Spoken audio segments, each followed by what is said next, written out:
প্রার্থী হোক আর মুখ্যমন্ত্রী হোক, যে দুর্নীতি করেছে তাদের আগে আইনের সামনে যেতে হবে। যারা দিদিমণিকে তিনবার সরকারে বসিয়েছে, এই জমি কেলেঙ্কারি, বালি কেলেঙ্কারি, গরু কেলেঙ্কারি, পাথর কেলেঙ্কারির মধ্যে যারা যুক্ত, বলছে একজনের 100টা ছেলে, শুনেছো খবরে? সেটা লুট করে ভোট করতে দেবো না, জিততে দেবো না। এবার বিজেপি ভোট করবে। এখন থেকে ঠেঙা কাটো, মাছ কাটো, নির্বাচনটা শান্তিপূর্ণ করতে হবে। আমার করবা তোমার দেখো। আরো অনেকে ডাক পাবে, প্রার্থী হোক আর মুখ্যমন্ত্রী হোক, যে দুর্নীতি করেছে তাদের আগে আইনের সামনে যেতে হবে। এত বড় বড় মন্ত্রীরা 2 বছর 3 বছর জেলের ভাত খেলো, বাকিদেরও তো চান্স দিতে হবে। তারা তো অনেকদিন ধরে লুটপাট করছেন সাধারণ মানুষের সম্পত্তি।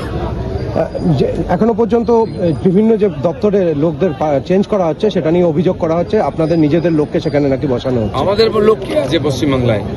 যারা দিদিমণিকে তিনবার সরকারে বসিয়েছে, এই জমি কেলেঙ্কারি, বালি কেলেঙ্কারি, গরু কেলেঙ্কারি, পাথর কেলেঙ্কারির মধ্যে যারা যুক্ত, যারা টিএমসি কে পালন পোষণ করছে, এখানকার হিংসায় মদত দিয়েছে, দুর্নীতি, এই ধরনের অফিসাররা থাকলে নির্বাচন সুষ্ঠু হবে না।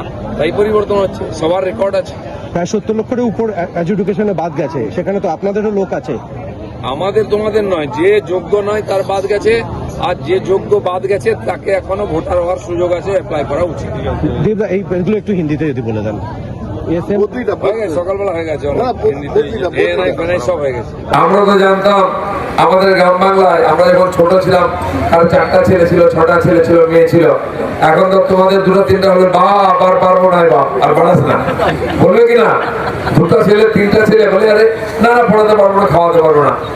তুমি শুনেছো কোথাও? বলছে একজনের 100টা ছেলে, শুনেছো খবরে? একজনের 200টা ছেলে। এসআইআর এর নাম লিখে দিয়েছে, সবাই তাকে বাপ বলে লিখে দিয়ে, গ্রাম শুদ্ধ। এত ছেলে করতে গেল আমাদের মিঠুন চক্রবর্তী সেদিন ব্রিগেডে বললেন যে আমি ওই ভদ্রলোকের সঙ্গে দেখা করবো যার 200টা ছেলে। কেন বলছে? ওকে গড় করে জিজ্ঞেস করবো তুমি কি খাও, কি খাও তুমি, 200টা ছেলে তোমার। এ হচ্ছে দিদির রাজত্ব। এখান সেখান থেকে আসছে, যাত্রার ছেলে হয়ে যাচ্ছে, যাত্রার বাপ হয়ে যাচ্ছে, ভোটার হলেই হলো করে দিচ্ছে। যাকে তাকে কেন এই নাম আসুক না আসুক, তার জায়গায় ছাপা মেরে জিতবে। এটা বন্ধ করেছে 4 মাস ধরে। এমন টাইট দিয়েছে নির্বাচন কমিশন, এখন কানে কানে করছে সব। হবে সেটা লুট করে ভোট করতে দেবো না, জিততে দেবো না। এবার বিজেপি ভোট করবে। নির্বাচন কমিশন সেন্ট্রাল ফোর্স আছে দেখার জন্য। কোন গ্রামে কোন জায়গায় ঝামেলা করতে হলে আগে বাঁশ ঠেঙা বার করবে, কাঁটা বাঁশের ঠেঙা বার করে রাখো, কেটে রাখবে। সোজা নয়, খেলা বাঁকা লাগবে যেন হাড়ে লাগে। এখন থেকে ঠেঙা কাটো, মাছ কাটো, নির্বাচনটা শান্তিপূর্ণ করতে হবে।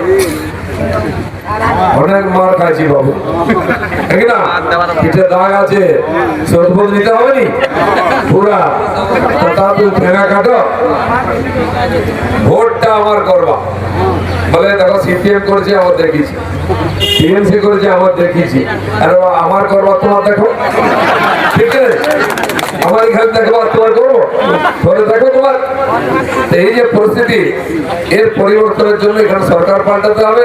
প্রধানমন্ত্রী এসছেন, উনি নিজে বাংলাতে স্লোগান দিয়েছেন, পাল্টানো দরকার, চাই বিজেপি সরকার, পাল্টানো দরকার। তো বিজেপি সরকার হলেই, যেমন দিল্লি থেকে উনি রেশন পাঠাচ্ছেন, বাড়ির টাকা পাঠাচ্ছেন, শৌচালয়ের টাকা পাঠাচ্ছেন, গ্যাসের টাকা পাঠাচ্ছেন, বাচ্চাদের স্টাইপেন্ড, মিড ডে মিলের টাকা পাঠাচ্ছেন, এগুলো আমরা সব পাবো। নাহলে দিদির ভাইরা লুট করে বাড়ি গাড়ি করবে। তাই গরিব মানুষ, এই যে আমাদের জঙ্গল মহলে এর কারা আছে? কুর্মী, মাহাতো, আদিবাসীদের মধ্যে সাঁওতাল, মুন্ডা, সবর, ওরাও, খেড়িয়া, লোধা, এইসব আছে। ভূমিজ, মাহালি, বাউরি, বাগদি, তারপরে ধোপা, নাপিত, কুমার, কামার, এসব আমাদের এই গ্রাম বাংলায় আমি ছোটবেলা থেকে এদেরই দেখতে এসেছি, এদের সঙ্গেই বড় হয়েছে। আর মোদী জানেন এই লোকগুলো এত গরিব, কোনোদিন বাড়ি করতে পারবে না পাকা, তাই পাকা বাড়ি করবে। তার বাড়িতে কোনোদিন গ্যাস আসবে না, গোবর দিয়ে ঝাঁটি দিয়ে চাষ রান্না করে ভাত খেতে হবে। কেউ কি করেছে এতদিন? এই যে মাসি কালো হয়ে গেল, খালি আগুন জ্বালে জ্বালে